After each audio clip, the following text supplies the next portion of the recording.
حضرت خواجہ معین الدین چشتی اجمیری رحمۃ اللہ تعالی علیہ، آپ جب پیدا ہوئے آپ نے ابتدائی تعلیم اپنے والد محترم سے ہی حاصل کی۔ بعض روایات کے مطابق آپ کے والد محترم 11 سال کی عمر میں، اور بعض روایات کے مطابق آپ کی عمر 15 سال تھی، تو اس وقت آپ کے والد محترم ظہری دنیا سے پردہ فرما گئے۔ تو آپ کو وراثت کے اندر اپنے والد محترم کی طرف سے کچھ جائیداد، مال اور کچھ زمینیں اور باغات آپ کے حصے میں آئے۔ حضرت خواجہ معین الدین چشتی اجمیری رحمۃ اللہ تعالی علیہ اپنے باغ کی دیکھ بھال کرنے کے لیے اپنے باغ کے اندر موجود تھے کہ اتنے کے اندر اس وقت کے کتب، وقت کے ولی حضرت ابراہیم قندوزی رحمۃ اللہ تعالی علیہ آپ وہاں تشریف لے کر آئے، اور وہاں پر ایک درخت کے سائے کے نیچے تشریف فرما ہوئے۔ تو حضرت خواجہ معین الدین چشتی اجمیری رحمۃ اللہ علیہ نے اپنے باغ سے انگوروں کا ایک تازہ خوشہ توڑ کر آپ کی خدمت میں پیش کیا،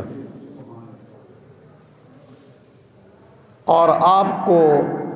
باغ کے چشمے سے ٹھنڈا پانی پیش کیا۔ اس قسم کے معاملات اپنے ماں باپ کی تربیت کو ظاہر کرتے ہیں، بڑوں کا ادب احترام، اپنے شیخ کا احترام،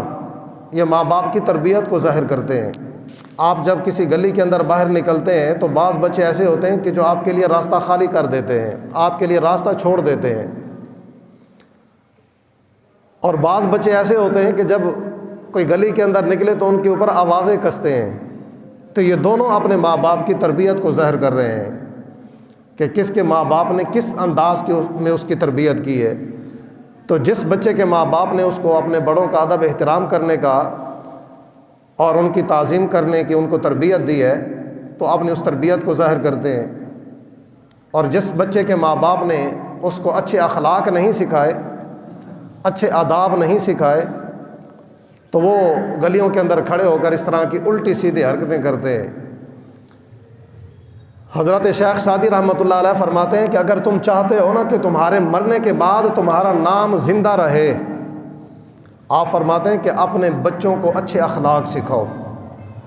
اگر تم اپنے بچوں کی اچھی تربیت کر کے جاؤ گے، ان کو اچھے اخلاق سکھا کے جاؤ گے، تو تمہارے مرنے کے بعد بھی تمہارا نام زندہ رہے گا۔ اور اگر تم اپنے بچوں کی اچھی انداز میں تربیت نہ کر کے گئے تو فرمایا کہ جب تک تم زندہ ہو کوئی 4 بندے تمہارا نام لے لیتے ہیں، جب دنیا سے جاؤ گے تو اپنا سارا کچھ مٹا کر جاؤ گے۔ تو اس لیے حضرت خواجہ معین الدین چشتی اجمیری رحمۃ اللہ علیہ نے آپ کی خدمت کے اندر پانی پیش کیا اور انگوروں کا تازہ خوشہ پیش کیا، اور آپ بڑے خوش ہوئے۔ حضرت ابراہیم قندوزی رحمۃ اللہ تعالی علیہ، اور آپ نے اپنی گدڑی سے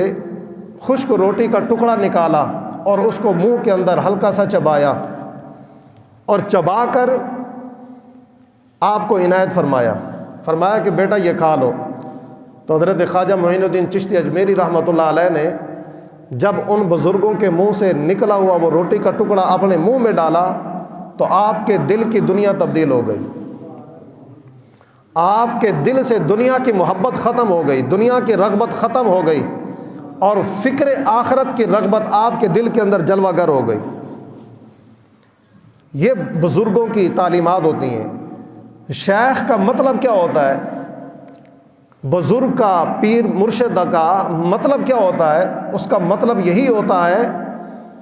کہ وہ اپنے عقیدت مند سے، اپنے مرید کے دل سے دنیا کی رغبت کو ختم کر کے آخرت کی محبت اس کے دل میں ڈال دے، دنیا کی فکر کو ختم کر کے آخرت کی فکر اس کے دل میں پیدا کر دے۔ یہ شیخ کا مطلب ہوتا ہے۔ لیکن آج کل شیوخ کا بھی مطلب کچھ اور لوگ سمجھتے ہیں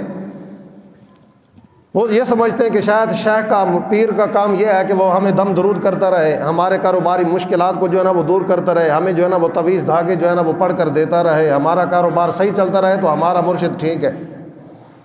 اور اگر ہمارا کاروبار نہ چلے، اس کا دم درود ہمارے جو ہے نا وہ کام نہ آئے تو پھر ہمارا مرشد صحیح نہیں ہے۔ آج ہم نے فقط مرشد کو بھی اپنی دنیا کی حد تک تصور کیا ہے، اور مرشد بھی اپنی دنیا کے لیے لیتے ہیں، حالانکہ مرشد کا کام دنیا سنوارنا نہیں ہوتا،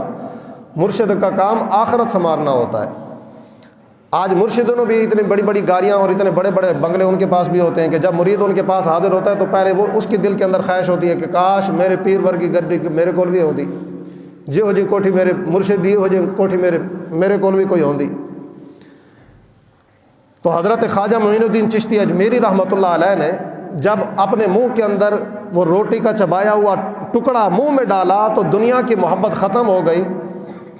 اور دین اسلام اور آخرت کی فکر دل کے اندر جلوہ گر ہو گئی، تو آپ نے وہ سارا کچھ بیچ بٹا کر اللہ کی راہ میں خیرات کر دیا، اور علم دین کی رغبت کے لیے، علم دین حاصل کرنے کے لیے اپنے گھر سے نکل پڑے، اور آپ نے کئی ملکوں کے اندر سیر کی اور جو ہے نا علم حاصل کیا، یہاں تک کہ بغداد کے اندر پہنچے، حضرت جنید بغدادی رحمۃ اللہ علیہ کی مسجد کے اندر، کہ جہاں پر آپ کی ملاقات حضرت عثمان ہارونی